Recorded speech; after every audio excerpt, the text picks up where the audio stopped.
د لوی او بخونکي څښتن تعالی په سپېڅلي نامه د شریعت غږ راډیو ډېرو قدرمنو اورېدونکو السلام علیکم ورحمت الله وبرکاتو. قدرمنو اورېدونکو خوښ یم چې یو ځل بیا د شل کلن مزل خپرونې په وړاندې کولو ستاسې په چوپړ کې یم. درنو اورېدونکو، شل کلن مزل خپرونه تاسې پوهیږئ چې هغه خپرونه ده همیشې میلمانه د افغانستان د اسلامي امارت د مختلفو سنګرونو مجاهدین وي. او له نیکه مرغه په نننۍ خپرونه کې هم داسې یو مجاهد راسره میلمه دی چې د هیواد په مختلفو ولایتونو کې په مختلفو سنګرونو د اشغالګرو پر وړاندې جنګېدلی دی، لاسته راوړنې لري، قربانۍ یې ورکړي دي. او نن به د هماغو لاسته راوړنو، قربانیو او مبارزې کیسې او خاطرې له موږ او تاسې سره په شل کلن مزل خپرونه کې شریکوي. تر پایه مو اورېدونکي واوسئ، ځکه چې شل کلن مزل ستاسې خپرونه ده. دا خپرونه د تیر شل کلن جهاد حقیقتونه رابرسېره کوي، هغه څه چې لا هم ولس او څوک ورنه خبر نه دي، هغه موږ تاسې ته در رسوو. هغه زندانونه، هغه سنګرونه، هغه کنډوالې، هغه څمڅې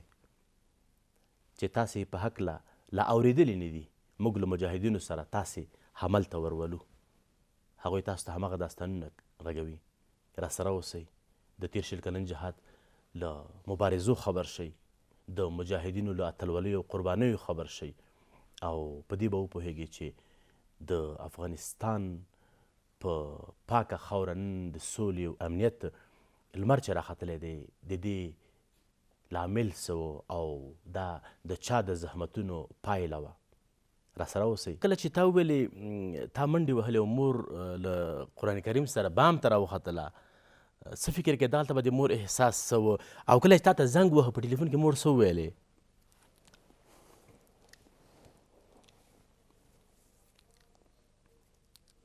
مور مې ماته ویلې چې چېرته ورسېدې؟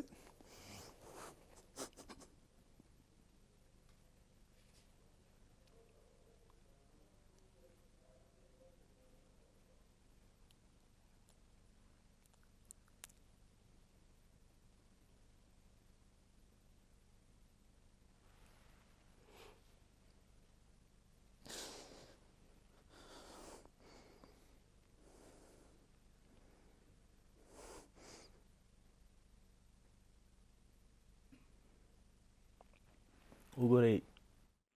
د مور مینې ته، د زړه درزا ته وګورئ. شاهین صاحب نن هم په هماغه خاطر خبرې نشي کوی، په هماغه خاطر اوښکې تویې ژاړي. یو مور په نیمه شپه له خوبه، خواږه خوب نه په داسې حالت کې راجګېږي چې مور یې اولاد یې د اشغالګرو لخوا ځغلول کېږي، منډې وهي، او بیا هم په خپل اولاد پسې د لوی څښتن تعالی د کتاب قرآن عظیم الشان سره مله بام ته راخیږي او د زوی احوال اخلي.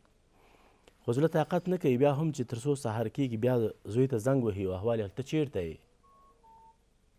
مور څه خبرې څنګه وغځولې؟ مور مې راته ویلې چې ته زوی ګیرس ولې که ونیولې که څه شوې؟ ما ورته نه زه بچ شوم. نو دې ټلیفون کې مې د پلار غږ راته، هغه په زړه وه، زموږ پلار وفات شوی. نو دا په مرکز کې ما تا ته ویلې چې دا دومه چاپه وه، چاپو سره خلک ناشنا وو، موږ هم نه وو بلاسي. اوس چاپه سره چیش ته وایي، څنګه یې وایي امریکایان. وروسته خو بیا چاپې زیاتې شولې. نو ما یادونه د هغه چا وکړله چې ما ته یې چانټه را په غاړه کړې ده. دا هغه څوک وو چې په لوګر کې یو له مشهورو ډلګۍ مشرانو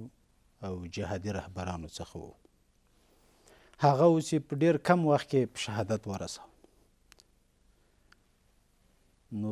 دغه زموږ کلي کې چې کومه چاپه پرې ولوېدله، له هغه نه وروسته دوه درې چاپې نورې هم پرې ولوېدلې. خو ده یې په کجۍ کې په یو کور کې په چاپه کې شهید کړ. کله چې ده یې شهیداوه ده سره سلا نه وه، ده سبا چېرته سفر درلود. نو په الله اکبر نارو باندې دی وی پې وروت په امریکایانو. هغه چې کله شهید که د ده عکس یې وکوتو، بیا دوی سره چې کوم جاسوسانو یا عکسونو هغو سره چې کله وکتل امریکایان وایي وګډېدل چې کریم الله هم ختم که. دومره خوشحاله و.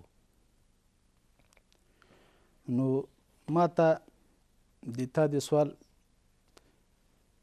په جواب کې هغه چا چانټه را په غاړه کړه چې د هغه په نوم او په کارنامو زه اوس فخر کوم، او الله د شهادت قبول کړي او د موږ شفیع دې وګرځي. منډې خو د ډېرې ووهلې، خو د الله تعالی همکاري، مرسته او نصرت و در سره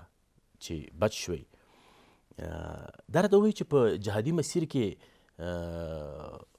په محاربوي وسایلو، جګړه ییزو وسایلو، اسلحې باندې په کومو باندې پوهېدلی، کومه مو استفاده کولی شوه او کوم تکتیکونه مو یاد ول؟ زه د راکټ مسلکي یم، ما به راکټ ویست. د راکټ د غږ له وجې د ما غوږ پرده نسته. ما غوږ پېښور کې عملیات که، پرده مې ور واچوله، خو هغه بیا وشکېدله. یعنې 2 وارې د دې په خاطر وشکېدله چې بیا د راکټ ډز پرده بیا وشکوله. نو زه د راکټ سره ډېر شوق ما درلود او دې ته به ډېر لیواله وم چې د ما په ډز باندې امریکایان ولګېږي او مردار شي. بیا داسې کله وشول، کله دې ولیدل چې ډز دې کړی اوسېږي، فیر دې کړی وي او د امریکایانو ټانک دې ورباندې ویشتی وي یا دې هوایي؟ په دې 20 کلن جهادي بهیر کې نو موږ زیاتره د شپې کمینونه ویل. زه یوه کیسه کوم چې د ما هغه اول کمین چې کله ما ابتدا د جهاد شروع کوله، موږ نه کوم تعلیمي مرکز درلود، نه چېرته کوم زده کړې کړې وې. اول کلونه و. کلاشینکوف ما درته ویل چې کریم الله مولوي صاحب دومره راوښودو چې دا رقم خلاصیږي او دا رقم بندیږي، بس دا د ما تعلیم سو. یو څه وخت وروسته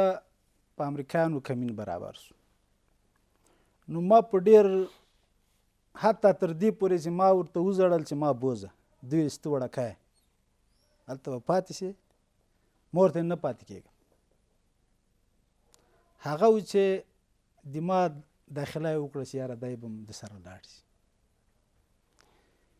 تقریبا 25 تر 10 نفر مجاهدین برابر سو. په دې کې 10-12 راکټچیانو. له هر راکټچي سره به یو د کلاشینکوف پاله کېناسته چې د هغه حفاظت وکړي، چې هغه تر هغو بله مرمۍ راکټ ته ور اچوي، تر هغو پورې به دښمن د د اور لاندې نیاوه. د کلاشینکوف یا پیکاچي دل په خاطر ورسره کېناوه. نو زه هم د مجاهد سره کېنولم، اول وار مې ده. دغه ټیم کې د موږ د جنګ رهبري مولوي ضیاء الحق حامد کوله چې اوس د کونړ قومندان امنیه ده. ده سره جنګ ته لاړو. مشر خو کریم الله مولوي صاحب و، خو ده ته یې جنګ رهبري وسپارله چې ته به بس د ملګرو رهبر. لوګر ته چې داخلېږې، دلته یو نوی هوټل جوړ سوی. دې هوټل څنګ ته یوه هدیره ده، دې سره موږ امریکایانو ته کمین ونیو. یو لښتی د دې لښتي مخ ته ونې دي، دې ونې ته کېناستو. موږ چې راتللو، کریم الله مولوي صاحب سره یوه شنه سراچه وه، دا یو څه چې پورې را سره راغله، سرې څنګ ورته وایي. هلته په دې ماښام کې ملګرو ته یو چکلې هغې ورکړه، یو بسکټ او یو د جوسو هغه کوتای چې دا تاسې واخلئ، لاره کې وږي یا تږي نسئ. دغه بسکټ ما نیمایي خوړلی نه و. ټلیفون راغی چې د کابل له خوا نه 8 ټانګ امریکایان درغله. دا ټلیفون د موږ مشر ته وسو، د حامد صاحب ته. حامد صاحب د مرګرو داسې تیز وګرځېده، وایي بیداره کېنئ، امریکایان راغله. خو چې هغه سر یې کله هغه راکټچي ته سیخ سو، بیا به برید پرې کوئ چې دغه نور پاتې دا نور ته سیخ سي. اول به دغه سر راکټچي ډز کوي په هغه اول ټانک باندې چې دغه نور ټانکونه دا نور ملګرو ته برابر شي. هغه و چې ما سره کلاشینکوف په یو ونه وه، داسې 2 شاخې اوږدې کې ما ورته کېښود لکه 82. نو دا د ماغه اول کمین ده ځکه دا نابلد درته وایم چې کله امریکایان راغله دغه جې کې ډېر کرار و اشارې یې لګولې نو چې هغه راکټچي ته سیخ سو اول هغه ډاس پې وکړو دا راکټ سره دغه ټوله منطقه رڼا سوه راکټ ډز ما هلته واورېد زیاتي ډزونه شروع سو ما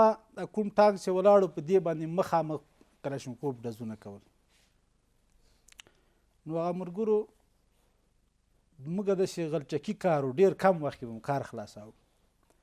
ما دا یو جاغور وډزاو بل جاغور مې نیمایي ډزولی و چې طالب لاس راواچوو راکاشه کړم چې راجګ څه ټول تللي دي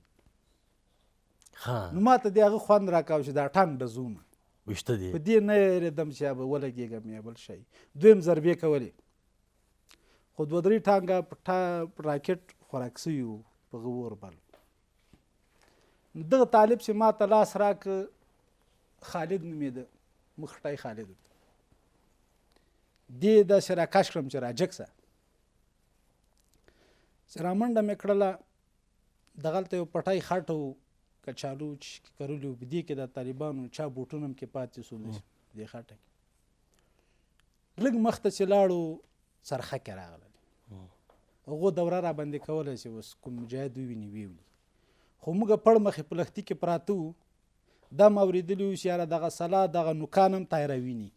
دا نوکان هم داسې پټ نیولي وو چې تایره یې کشف نه کړي نو پړ مخې په دې لښتي کې پراته وو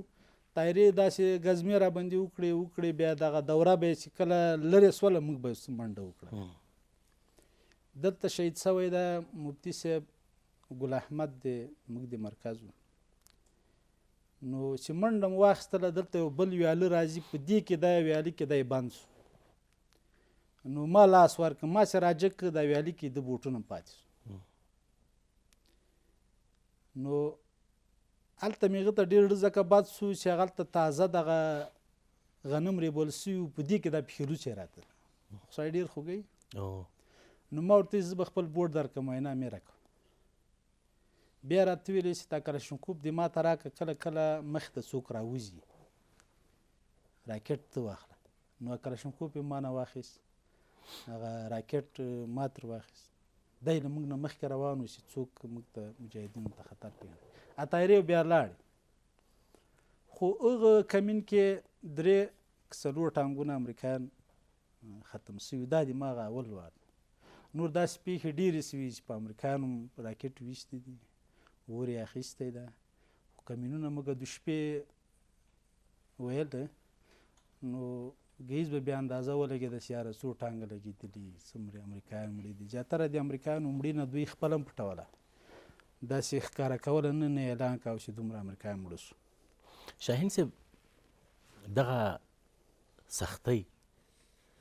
دغه یخ دغه یبلې پښې په اغزغیو کې په دښتو کې په تیږو کې ګرځېدل دغه ټپي کېدل دغه لوږې تندې سختې تمامېدې که نه خوند مو ورناخیسته نه خوند کې هغه وخت کې د موږ دا روح هم ارامه و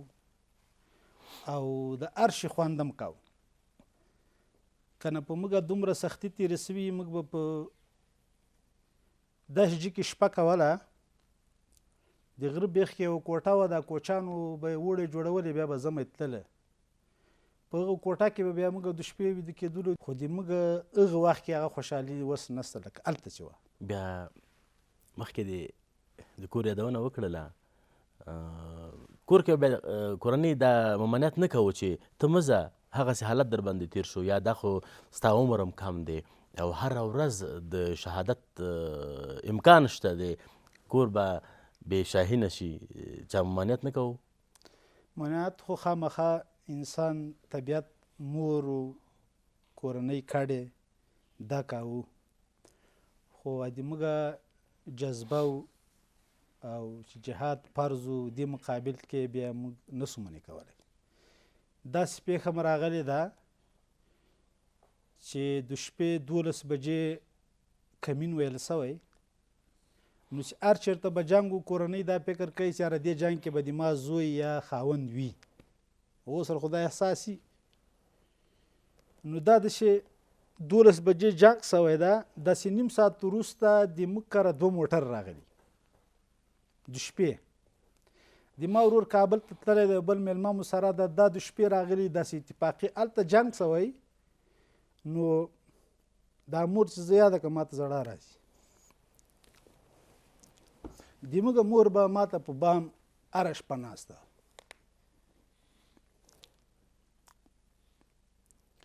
په دې ټایم کې چې دغه 2 موټر راغلي دا د ما ورور ده یو مې بل د تره زوی ده دا چېرته واده ته تللي لغجې اتفاقي راغلي دي هلته کمین ویل سوی دی نیم ساعت وروسته دا 2 موټر راغلي بیا مو کنډه ورته وایي په دې مې دا ورور راوښتی ده دروازه یې خپله خلاصه کړې په دې ټیم کې دا 2 موټر چې کلا ته داخل سوي نو مور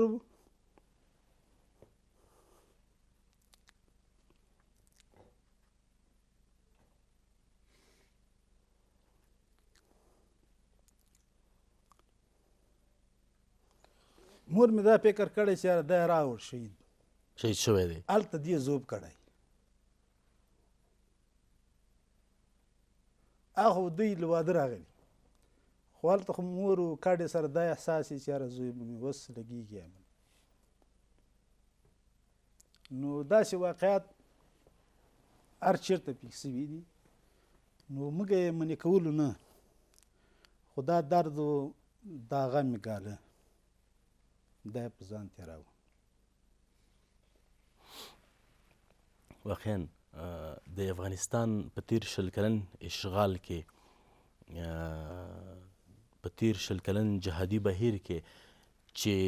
کومه قرباني زموږ مجاهدینو ولسونو ورکړې همدومره زموږ میرمنو زموږ میندو هم ورکړې ده ولې خو حتما به یا به د دې زوی و پکې یا به د دې خاوند و پکې یا به د دې ورور و پکې لوی قربانۍ یې ورکړي دي او بس الله تعالی د دوی ټولې قربانۍ قبولې کړي واقعا د افغانستان هره مور مجاهده ده هره خور او هره میرمن مجاهده ده او که چیرته د دوی هغه اتلولي نه وی شاید جهاد مو نه وی کامیاب شوی ځکه دوی خو له خپلو ورونو سره له خپلو خاوندانو سره له خپل پلارونو سره اوږه په اوږه جنګېدلې نو الله پاک دې ورته اجرونه ورکړي او تاسو ترې هم الله اجرونه درکړي دومره سختۍ مو ګاللې دي دومره هغه لوږې او تندې مو ګاللې دي چې که په کور کې څوک اوسېږي په آرام کې اوسېږي باید هغه شاید احساس نه کړي خو هغه څوک وایي ځمکه هغه سوځي چې اور پرې باندې بلیږي درنو دوستانو لکه زه چې همیش وایم چې موږ له مجاهدینو سره په سنګرونو ګرځو دا هغه ګرځېدل دي چې موږ تاسو ځو له هغوی سره ګرځو همغه د جګړه ییزو حالاتو شاهدان پاتې کیږو واقعا شاهین صاحب ډېر خوند یې وکړ زه په دې پوهېږم تا ته مې پخوانۍ خاطرې در یادې کړلې ته هم پخوا ته لاړلې ما ته داسې ښکاري لکه موږ چې کوم خوب وینم لکه خوب چې اوسېږي نو اوس دا اوس حالات چې هغه شیان ما ته داسې ښکاري چې یاره ما خوب لیدلی بلکل نو قدرمن دوستانو دا برخه هم دلته پای ته رسو شاهین صاحب سره واقعا ډېرې زیاتې جالبې دي او دی په ډېره شیرینه ژبه راته وایي کیسې راته کوي تمه لرم چې خپرونه مو تر دې دمه خوښه شوې اوسي مولوي صاحب شفیع الله شاهین و چې د اشغال پر مهال یې د خپلو مبارزو کیسې او خاطرې له موږ تاسو سره شریکولې خو دا چې د خپرونې وخت مو نور پای ته رسېدلی او نشو کولی تاسو سره تم شو دلته درنه اجازه اخلو خو له شاهین صاحب سره زموږ پاتې کیسې په بله برخه کې حتما را سره واورئ